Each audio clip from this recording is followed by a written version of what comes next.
All right, welcome back everybody. So I told y'all I had a treat, and this is what it is. I actually got two treats. I have one treat that's a 69 Hurst Olds, a real one, not a clone, from Texas. And I got another treat. I got Kevin Ruby, my buddy, that has the 400 Oldsmobile that we're building right now. And he brought us some parts to go ahead and finish that. Kevin's got a lot of Oldsmobiles, and he is my Oldsmobile connoisseur. He's somewhat of an expert on these cars. So give everybody a lowdown on what's going on with this car.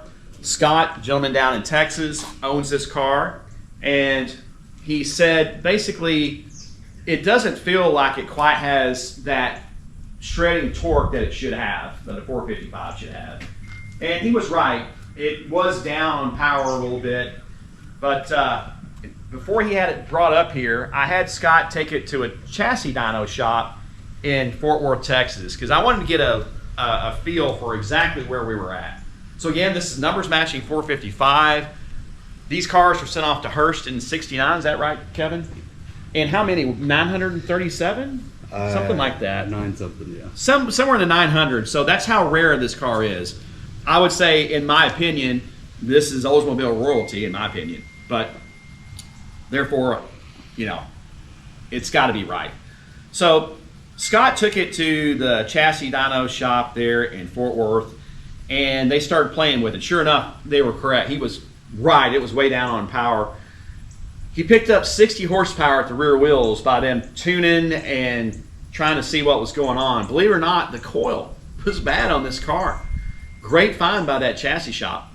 I thought it was a great find. But they even said it does seem like it's down on power a little bit. Now, it has good compression. I've got to get the compression numbers, what it's putting out from Scott. It was all consistent, but I want to know how many PSI it was.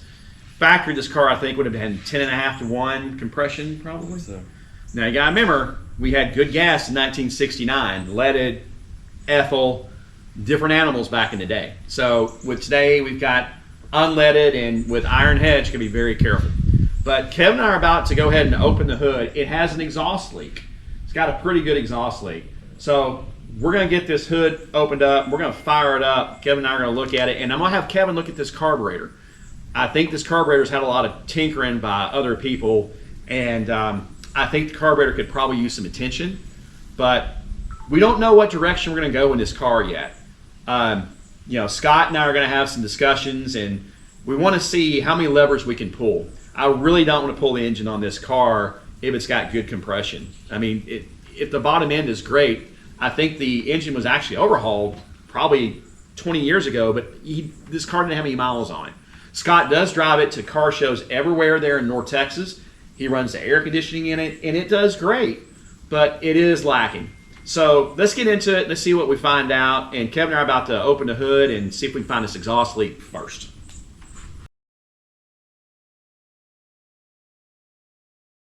Oh boy! Oh my God! God. Goodness gracious, this hood's heavy. Okay, Kevin, I got a question for you. Scott asked me, is that duct, when it's just off, the engine's off, is it supposed to be open like that? No, it's supposed to open on wide open throttle, right? When it loses vacuum. When it loses vacuum. That's what I thought. Right.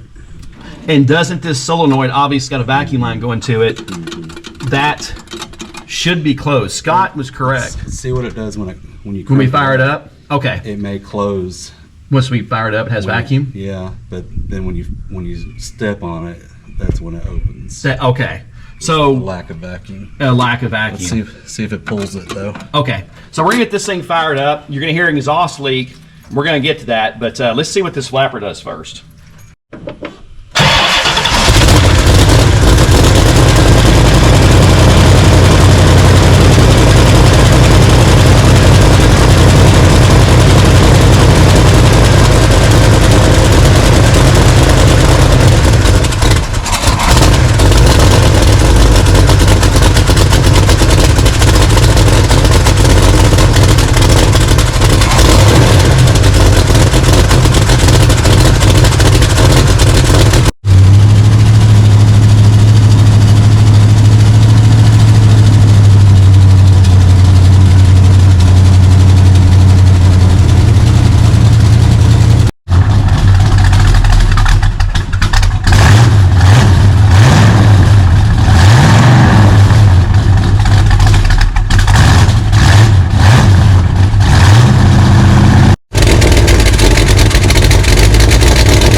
Okay, so as you saw, Kevin and I were running this thing, and it will close once we get it fired up. But when he gives it gas, starts giving it the juice, it'll open up and then it closes.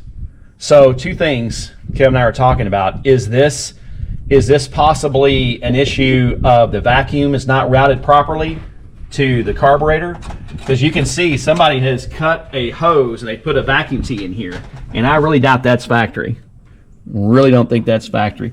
We're going to get the air cleaner assembly off here in a little bit, but the other thing I posed is it possible that this solenoid could be bad, and it just can't hold. It'll do the initial vacuum, but it can't sustain it, and it drops back out due to a faulty solenoid. So I need to do some investigation. My Oldsmobile friends, you guys give me some comments on what we're looking at here. I need to know, especially you guys in the Hurst community. So we're gonna get this off. You can hear this valve, this exhaust manifold. It sounds like it's coming from the manifold, not the donut gasket. So I'm gonna do a little trick here in a little bit. Shows you exactly where it's coming from, but we're gonna get this air cleaner off and we're gonna look a little further. So hold on. Undone. You unplug that? Yeah. Choke pull off is supposed to be in here.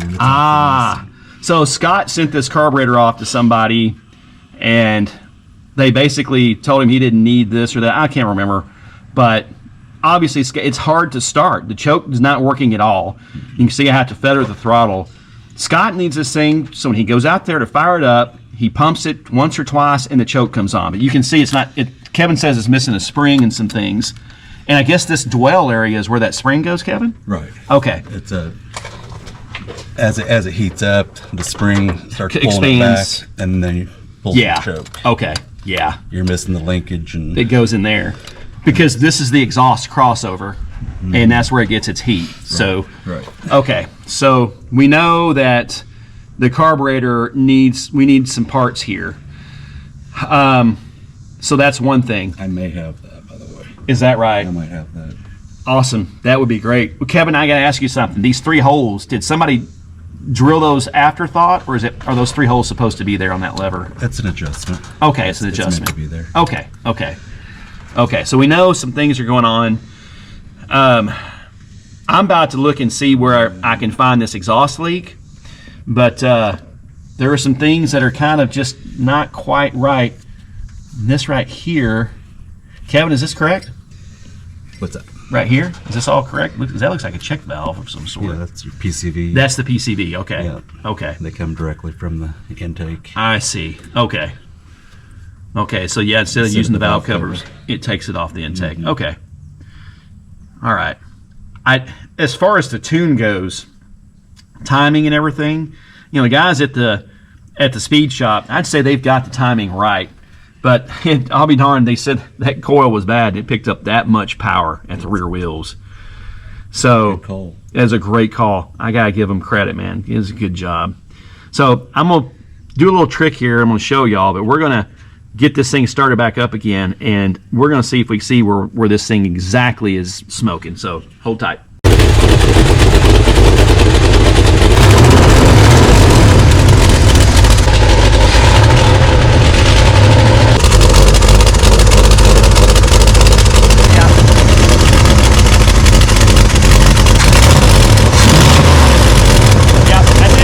Okay, I tried the old trick of doing just a little thimble of transmission fluid, get it to smoke, but it didn't do it. However, I used the old towel trick. I even used my hand, but you can see where it's blowing the towel all over the place right here on the manifold gasket. You can see it flapping around. So, yeah, so 2 things here. That, Kevin, I think on that exhaust manifold on the passenger side, does it have to come all the way off?